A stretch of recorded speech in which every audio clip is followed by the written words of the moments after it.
Well. Good afternoon, West Ham fans. Let's try and predict the starting 11.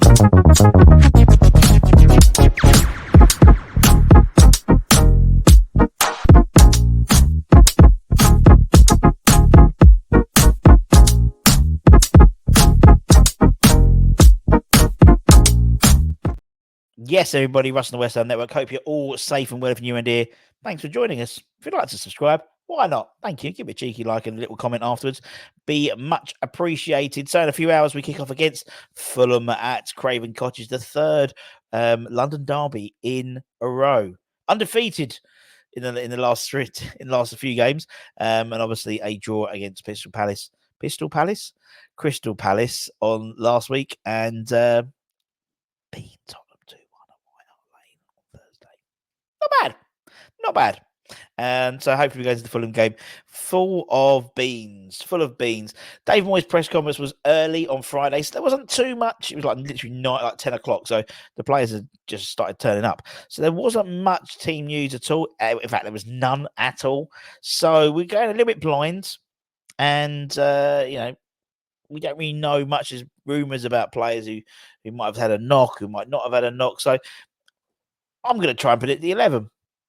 I'm going to have a go, as per usual. And we'll see how far we get. So let's get swirling. Merlin, what's going on there? That's not right.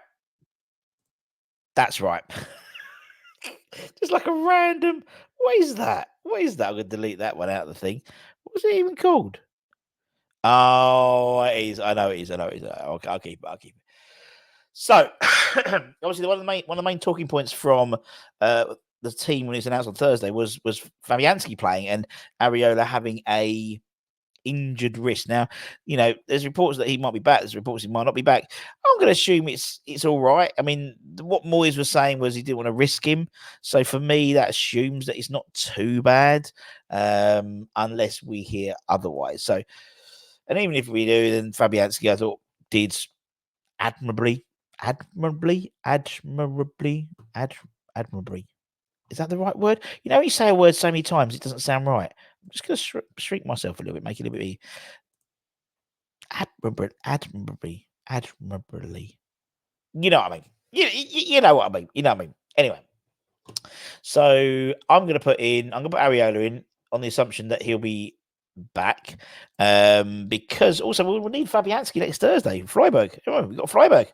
So another 2-game week. And then obviously the following week we got Liverpool. We obviously got Freiburg and Wolves. In the following week, Liverpool, Man United. That's quite packed. It's still a lot of games to play. I think they made a point on Thursday. I think it was Alan Shearer saying that West Ham have played 6 games more already than Spurs at this stage of the season already, and we've played, I think, was it 57 games last year and 56 the year after? Year before, or vice versa, over 55 games, 55, 56 games. Mental, absolutely mental. Anyway, is between the sticks. And do you know what? I don't think there's going to be much deviation. There's maybe one deviation, I think. I think Emerson, who was my man of the match for Spurs, thought he was exceptional. He comes in. I think Aged obviously keeps his spot there. I think he's getting a bit of form. I'm going to put Vladimir Sufel there. Now, can Kurt Zuma play 2-game weeks at the moment? I don't think. I think he might not. And I think they'll probably.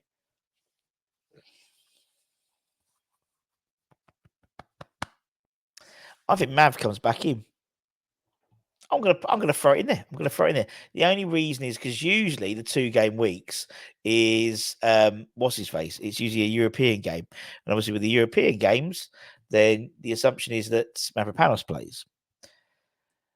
But being a Premier League game, and obviously Zuma coming back from his awful deal, with his family, he came into the starting lineup against. But I've just realised I've just put him back in.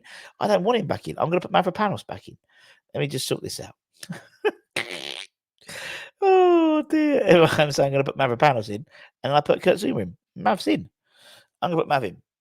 I think we can get away with playing Matt. I think he needs more game time, and then that gives him a full week's rest, or over a week's rest, 10 days rest before the Wolves game on Sunday. Because I think we need him for then. Because Wolves aren't a bad side at the moment. Wolves are playing well.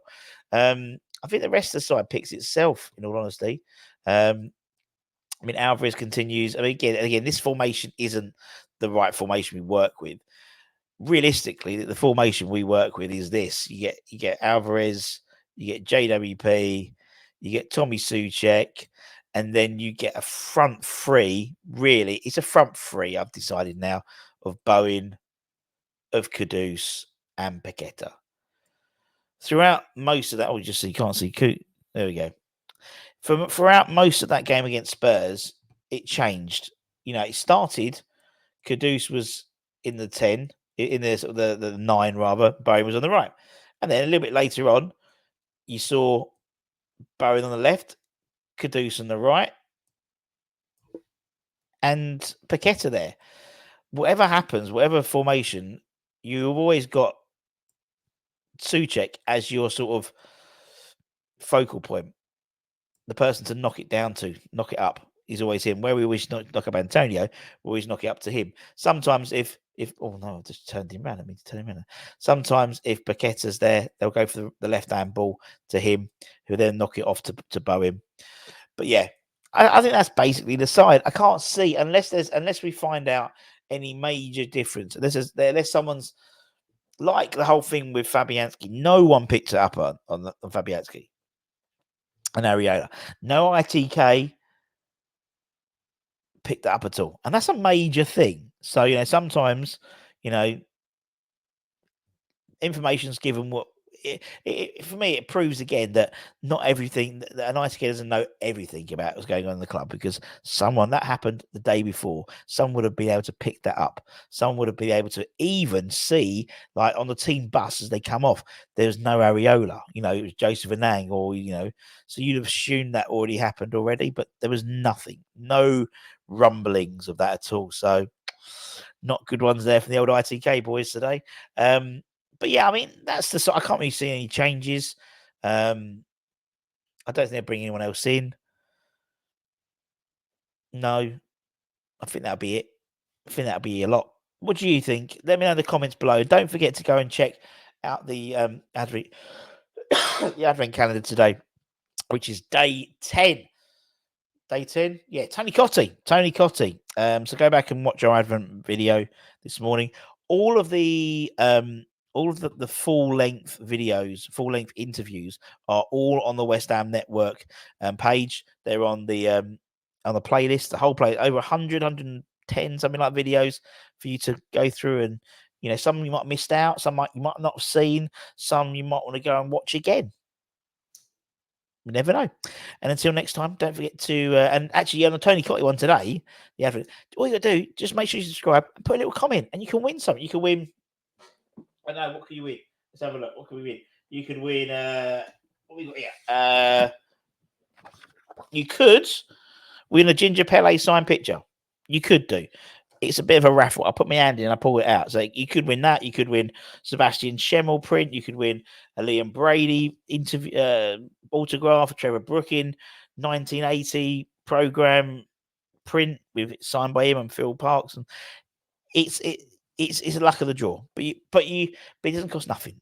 It costs nothing. And also beer52.com/West Ham if you want some beer.